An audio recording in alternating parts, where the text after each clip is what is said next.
देखो बेटा, so exercise किस पर बेस्ड है? ये एक्सरसाइज बेस्ड है पाइथागोरस थ्योरम, उसको कन्वर्स। समझ लो, मैं कहा जब से तुम लोगों ने ट्राइंगल सीखा है ना, तो पीजीटी तुमको पहले से अप्लाई करना आती है, मतलब आइडेंटिफिकेशन आता है, और यदि राइट एंगल ट्राइंगल है तो PGT means Pythagoras theorem apply कैसे करते हैं। बट वेरिफिकेशन, इसका प्रूफ वो इस साल आएगा। देखो मालूम है क्यों? क्योंकि सिमिलरिटी थी ना, सिमिलरिटी के बेस से ही इसको अपन ने प्रूव करना है। समझो क्या होता है, समझना। In a right angle triangle square of hypotenuse, समझो हाइपोटेनस तो एक ही होती है, 90 के सामने वाला हमेशा क्या होता है, hypotenuse, is equals to sum of square of other two sides. तुम लोग छोटी क्लास में थे ना, तो तुम लोग रटते थे ऐसा, in a right angle triangle square of hypotenuse equals to perpendicular square plus base square. समझो ये किसने बोला परपेंडिकुलर है? इस डायग्राम को बेटा मैं घुमा दूंगा, समझ रहे हो? 1 मिनट का तुम टाइम लूंगा मैं। ये सी बना दिया और ये मैंने बना दिया ए। अब बताओ परपेंडिकुलर कौन सा, ए बी कि बी सी? सब बेस पहले तो बी सी परपेंडिकुलर लग रहा था, अब बेस बी सी लग रहा है, तो ऐसा नहीं। तो बेसिक थ्योरम क्या होती है, जो एक्चुअल थ्योरम क्या होती है, हाइपोटेनस का स्क्वायर किसके स्क्वायर के बराबर होगा, sum of square of other two sides. तो बेस परपेंडिकुलर कोई सा भी ले लो, इन दोनों का रिमेनिंग टू साइड का स्क्वायर का sum equals to square of hypotenuse. ठीक, ये थ्योरम होती है, बहुत आसान थ्योरम है। समझो प्रूफ कैसे होगा बताते, बड़ा सिंपल सा कॉन्सेप्ट है। हालांकि एनसीईआरटी में एक थ्योरम देके रखी, पहले उसको प्रूफ करो, उसकी हेल्प से इसको प्रूफ करो। हम क्या करते हो, डायरेक्ट थ्योरम यहाँ पे अप्लाई कर देंगे। देखो तो कंस्ट्रक्शन क्या करना है बताओ। देखो सुनो एक मिनट, ये जो राइट एंगल ट्राइंगल है ना, तो इसके जहाँ पे 90 बन रहा है, वहीं से आप क्या बना लो, एक बना लो एल्टीट्यूड। तो ये मैंने किया है कंस्ट्रक्शन, इसका नाम रख दिया मैंने पी। फाइन, तो B P perpendicular to A C. ठीक है, चलो अब देखो सब प्रूफ कैसे करेंगे। इस पे टारगेट करो और एक बार इस पे टारगेट करो। अब ए बी स्क्वायर लेके आना है, तो ए बी स्क्वायर का मतलब क्या होगा, देखो एक ऐसा ट्राइंगल ढूंढो, फिर दो ट्राइंगल ऐसे ढूंढो जिसमें ए बी कॉमन साइड हो। देखो ए बी कॉमन साइड वाला जो ट्राइंगल है ना बेटा, एक तो ये है और एक पूरा ट्राइंगल ए बी सी है, समझ रहे हो? तो in triangle A B P और दूसरा ट्राइंगल तो ओवरऑल क्या आएगा, ए बी सी। इन दोनों में क्या अप्लाई, इसमें सिमिलरिटी अप्लाई करो, मतलब सिमिलर प्रूफ करो। ऑब्वियसली सबको सही में आया? फिर समझो एक बार अच्छे से, जब मुझे ए बी स्क्वायर पर टारगेट करना है, ये A B square find out करना है, तो क्या करूंगा, ए बी कॉमन साइड वाले दो ट्राइंगल सर्च करूंगा। एक तो overall triangle A B C होगा, बड़ा ट्राइंगल, और एक ट्राइंगल आ जाएगा ये वाला। अब इसको सिमिलर प्रूफ करो। देखो सिमिलर प्रूफ करना बहुत आसान है। तुम लोग बोलोगे क्या दोनों में एंगल ए कॉमन है, बताओ जरा मुझे, बोलो जल्दी। दोनों में एंगल ए कॉमन है, यस दिख रहा है? अच्छा, और पहले समझो, एक पैटर्न फिक्स करो हमेशा चीज़ों को लेके, कि पहले जो इन्फॉर्मेशन लिख रहे हो ना वो ए बी पी की लिख रहे हो, और बाद में जो इन्फॉर्मेशन लिखोगे फिर बड़े ट्रायंगल की लिखोगे। तो ए बी पी में एंगल पी, यस, और बड़े ट्रायंगल में एंगल बी 90 है। Angle P is equal to B is equal to 90 degree, और ये गिवन लिख लो या फिर लिख लो कंस्ट्रक्शन, बात एक ही है। ठीक, तो angle A equal to angle A हो गया, P is equal to B हो गया, therefore by double A similarity क्या बोलोगे आप? बोलोगे triangle A B C similar to what? अच्छा, ए के साथ ए आएगा, लिख दो। बी के साथ पी आएगा, बी के साथ पी लिख दो। क्या बचा? ए पी बी बचा क्या? देखो चेक करो, सही है ना? मैच कर लो, गड़बड़ नहीं। ए के साथ ए आ गया, यस, पी के साथ बी आ गया, बिल्कुल सही है, खत्म हो गया। तो जैसे ये हो गए सिमिलर हमारे पास, तो मेरा टारगेट क्या था बेटा? मेरा टारगेट था मुझे ए बी स्क्वायर की वैल्यू फाइंड आउट करना। देखो तो सुनो ध्यान से, यहाँ लिखो A B upon A P is equal to A C upon A B. सबको बेटा बात सही में आ गई है, क्लियर हुआ। अब क्रॉस मल्टीप्लाई सर आगे भी लिख सकते हो आप चाहो तो A C upon A B upon A P लिख दिया मैंने। हाँ आप चाहो तो ऐसा भी कर सकते हो B C upon P B, but इसका कोई सेंस नहीं है मेरे लिए। मेरा मेन कंसर्न, मुझे बार बार बोल रहा हूँ ए बी स्क्वायर चाहिए मुझे, तो ये हटा देता हूँ मैं, ठीक है। चलो क्रॉस मल्टीप्लाई करो, तो क्रॉस जब मल्टीप्लाई करोगे तो क्या देखिएगा, A B square is equal to A P into A C, ठीक है।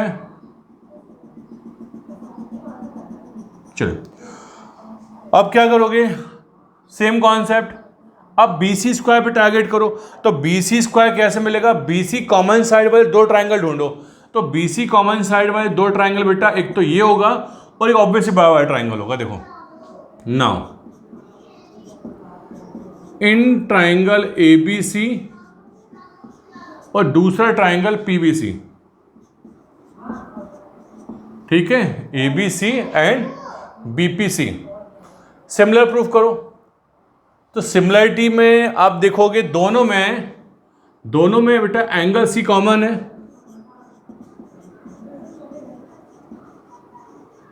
हो गया। ओके, बड़े वाले ट्राइंगल में ए बी सी ट्राइंगल में बी 90 डिग्री है और छोटे वाले ट्राइंगल, इस वाले ट्राइंगल में पी 90 है। सुन रहे सब लोग, ये हो गया P, you can say given और you can say by construction. Okay so अब सिमिलरिटी क्राइटेरिया कौन सा आ गया, दो एंगल यूज किया हम लोगों ने, तो therefore by double A similarity, by double A similarity क्या हो जाएगा, triangle A B C similar to what, बोलो A B C similar to what, C के साथ सी आना चाहिए, एंगल सी के साथ सी आना चाहिए, सी लिख दो, बी के साथ पी आएगा और ए के साथ क्या आएगा, बी। चेक करना सही है ना, बीपीसी, ये सही है। अब क्या यूज करोगे, आपको बी सी स्क्वायर में इंटरेस्ट है तो बी सी स्क्वायर दो बार लिख दो, मतलब ऑब्वियसली कैसे बताते हैं, बी सी कैसे आएगा, एक तो ये बी सी है और एक ये, तो B C upon P C और एक आएगा इसके थ्रू, मतलब एक लिखो ये ए सी अपॉन, देख काम करो सब कुछ लिख दो जिसमें बी सी दिख रहा हो उसको यूज कर लेना। भाई कन्फ्यूजन हो रहा है सर कौन सा लें, A B upon B P लें, B C upon P C लें, कुछ नहीं, सब कुछ लिख दो आप तो, ठीक। चलो ये हो गया, B C square cross multiply कर दिया ए सी इंटू पी सी। चलो ये हो गई आपकी equation number 2 complete. A B square आ गया, बी सी स्क्वायर आ गया, अब क्या रह गया, बीच में कौन सा सिंबल दिख रहा है, प्लस का, दोनों इक्वेशन को ऐड कर दो, सुन रहे हो, तो एडिंग इक्वेशन 1 एंड 2, जब ऐड करेंगे हम लोग तो यहां लिख देते A B square plus B C square लिख दो is equals to, right hand side को ऐड करो तो A P into A C, A P into A C plus A C into P C, A C P C. अब क्या बोलोगे, right में ध्यान से ऑब्जर्व करना, कुछ कॉमन आ रहा है क्या, हाँ दोनों के बाद ए सी कॉमन दिख रहा है, ए सी कॉमन निकाल लो, क्या बचा, A P plus P C, तो A P plus P C देखो, A P plus P C will be A C, तो A C into A C that is A C square. तो this is your the well known very important beautiful theorem, Pythagoras theorem is completed. चलो भाई complete करो उसको, ठीक है, करो। देखो तो नेक्स्ट थ्योरम क्या है बेटा, कन्वर्स ऑफ पाइथागोरस थ्योरम, समझो इसका एप्लीकेशन मालूम है क्या होगा? इसका एप्लीकेशन होता है कि ट्राइंगल का नेचर चेक करना, मतलब ट्राइंगल राइट एंगल है कि नहीं है। तो चेक कैसे करेंगे? एंगल आपको मेजर करना नहीं आता, तो बिना एंगल मेजर किए अपन ये थ्योरम की हेल्प से क्या वेरीफाई कर लेंगे कि जो गिवन ट्राइंगल है वो राइट एंगल है कि नहीं। देखो स्टेटमेंट क्या होता है समझो। इफ इन अ ट्राइंगल, भाई इनिशियली आपको मैंने दे दिया है 2 3 4 ये साइड हैं, इस ट्राइंगल से ये जो ट्राइंगल की साइड है वो राइट एंगल ट्राइंगल की साइड है कि नहीं। तो क्या करोगे? ये थ्योरम वेरीफाई करोगे। If in a triangle square of one side is equal to sum of square of other two side, मतलब एक साइड का स्क्वायर बाकी दो साइड के स्क्वायर के सम के इक्वल है, then the angle opposite to the first side is right angle. देखो समझना, एग्जाम में इस स्टेटमेंट को बेटा आपको याद नहीं रखना, समझ रहे हो, लिखा हुआ आता है, क्योंकि इस बार बेटा ऑब्जेक्टिव आने वाला है ना, तो इस पे से ऑब्जेक्टिव कैसे बनेगा भाई? एक तो ये बन सकता है ना, which of the following triangle is right angle triangle, 3 side दे देंगे हमको, जैसे ये दे दिए अपन ने, देखो इधर देखो 2 3 4, क्या ये राइट एंगल ट्राइंगल की साइड है? क्या ये राइट एंगल ट्राइंगल की साइड है? ठीक है, ठीक है। हो सकता है आपको 4 स्टेटमेंट दे दें, तो 4 स्टेटमेंट में से कौन सा statement converse of Pythagoras theorem का है? ये बात सही में आ रही है? तो स्टेटमेंट भले ही याद मत रखो तुम लोग, लेकिन उस स्टेटमेंट में ये तो कंफर्म कर लो कि यार कौन सा पाइथागोरस थ्योरम का स्टेटमेंट है और कौन सा कन्वर्स का स्टेटमेंट है, ये हमको याद करना आना चाहिए। ठीक, देखो तो प्रूफ कर दो। गिवन क्या बेटा? गिवन है हमारे पास, इस बार गिवन है कि in a right angle, in a triangle, sum of square of one side, that means इस साइड का square is equals to A B square plus B C square, मतलब एक साइड का स्क्वायर बाकी दो साइड के स्क्वायर के सम के बराबर है। देन हम क्या बोलेंगे? हमको प्रूफ करने के लिए बोला है। क्या प्रूफ करने के लिए बोला है? फर्स्ट, इस स्टेटमेंट के हिसाब से, इस एक्सप्रेशन के हिसाब से फर्स्ट साइड किसको मान रहा हूं मैं? ए सी को मान रहा हूं, तो ए सी के सामने वाला angle, that means angle B is equal to 90 degree. Clear है? हमें ऑब्जेक्टिव में भी क्वेश्चन बन सकता है, बोले if we have in triangle A B, सुनना ध्यान से, in triangle A B if we have A B square plus A C square is equal to B C square, तो कौन सा एंगल 90? ए 90 है कि बी 90 है कि सी 90? तो भाई बी सी साइड है ना, थर्ड साइड, तो बी सी के सामने वाला एंगल कौन सा आएगा? Angle A. तो ऑब्जेक्टिव में ऐसे क्वेश्चन भी बन सकते हैं, तो आपको कौन सा एंगल 90 होगा ये आइडेंटिफाई करना हमको आना चाहिए। सही में आ गया भाई? ये इसमें थर्ड साइड ए सी है, तो ए सी के सामने वाला एंगल कौन सा आएगा? बी 90। चलो, सो प्रूफ कैसे करें? ठीक है, तो प्रूफ कैसे करेंगे बताते हैं आपको। बड़ा आसान सा प्रूफ है, समझना। ये तो वेरीफाई करना है पाइथागोरस थ्योरम है, ठीक है, मतलब बेसिकली राइट एंगल ट्राइंगल है कि नहीं। लेकिन पीजीटी अप्लाई कहाँ पे होती है? पीजीटी अप्लाई होती है राइट एंगल ट्राइंगल में। तो क्या करो, सुनो ध्यान से, जितनी लेंथ ए बी की है ना बेटा, पता नहीं कितनी लेंथ है, जितनी भी लेंथ ए बी की है उतनी लेंथ का एक ये साइड ले लो। मतलब बेसिकली ये मैंने पी क्यू कितना बनाया? ए बी की लेंथ के बराबर मैंने पी क्यू बना लिया। अच्छा, जितनी लेंथ किसकी थी? बी सी की थी, ये लो, उतनी लेंथ मैंने क्या बना ली? क्यू आर ले ली। ये 90 प्रूफ करना है, यहां तो भाई मैं 90 बना सकता हूं ना, समझ रहे हो? मैंने आपसे बोला कि एक ट्राइंगल बनाओ जिसमें जितनी लेंथ ए बी की है उतनी आप पी क्यू एस रख सकते हैं, मेजर कर लेंगे हम लोग। जितनी लेंथ बी सी की उतनी लेंथ में क्यू आर रख सकता हूं, और एंगल क्यू के बारे में फ्रीडम है, जो एंगल क्यू यूज करना है करो। तो भाई चूंकि मुझे पीजीटी अप्लाई करना है, पीजीटी एप्लीकेबल किस राइट एंगल ट्राइंगल में, तो ये मैंने अपने मन से बना लिया। तो सोच के देखो, क्या ये ट्राइंगल इनवैलिड है? मतलब पॉसिबल है कि नहीं बनाना? बिल्कुल पॉसिबल है। तो बना लिया हम लोगों ने और इसको ज्वाइन कर दिया। कृष्णा मेरी बात सही में आ गई? मैंने क्या बोला? देखो, तो construct a triangle, construct a triangle P. अब कैसा ट्राइंगल बनाएंगे हम लोग? कुछ प्रॉपर्टी के साथ। तो क्या property? Such that P Q की लेंथ किसकी इक्वल आएगी?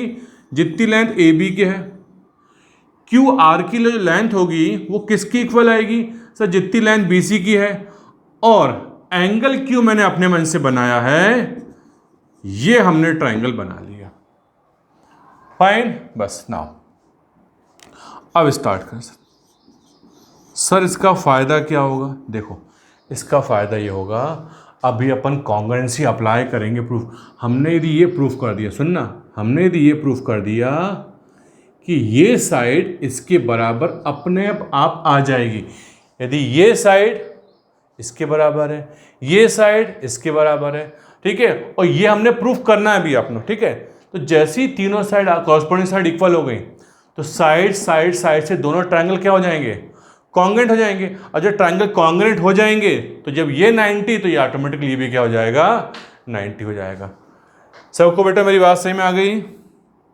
चलो, अब हमारा टारगेट क्या है? टारगेट क्या है? जो थर्ड साइड छोड़ दी थी उसको भी इक्वल प्रूफ करना मुझे। देखो सुनो, स्टार्ट करते हैं। Since in triangle P Q are, in triangle P Q R angle Q कितने का है? सर 90 डिग्री का है। सो ऑब्वियसली इस ट्राइंगल में, इधर वाले ट्राइंगल पी क्यू आर में मैं वो लगा सकता हूं Pythagoras theorem using PGT, using Pythagoras theorem, बस लगाओ।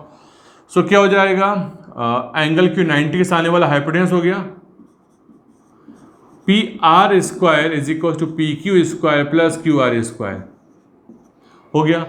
अच्छा, पी क्यू की जगह सुनना, क्या मैं पी क्यू की जगह ए बी लिख सकता हूं क्या? बिल्कुल लिख सकता हूं मैं, हमने बनाई है ऐसा डायग्राम है। क्या मैं क्यू आर की जगह बी सी लिख सकता हूं? यस, दोनों इक्वल है, तो क्यू आर की जगह बी सी लिख दो। लिख दें, सिंस पी क्यू की लेंथ ए बी की इक्वल है, हमने बनाया है, और क्यू आर की लेंथ बी सी की इक्वल है, ये हमने किया हुआ है कंस्ट्रक्शन। अच्छा, अब सुनो एक minute, A B square plus B C square, समझ रहे हो? ये तो क्वेश्चन पहले से गिवन है। A B square plus B C square तो पहले से गिवन है, ए सी स्क्वायर, ठीक है। Since A B square plus B C square is equal to क्या है? ये क्वेश्चन में पहले से गिवन है, सही है। अच्छा, तो क्या हो गया? ये इससे तुम्हारा जो थर्ड साइड थी ना, वो भी इक्वल आ गई, तो कैंसिल करो, P R is equal to A C, ठीक है। मतलब क्या कंक्लूजन हुआ? समझना, that is in triangle A B C और ट्राइंगल पी क्यू आर में क्या क्या आपके पास इंफॉर्मेशन आ चुकी है। तो आप बोलोगे sir A B is equal to P Q,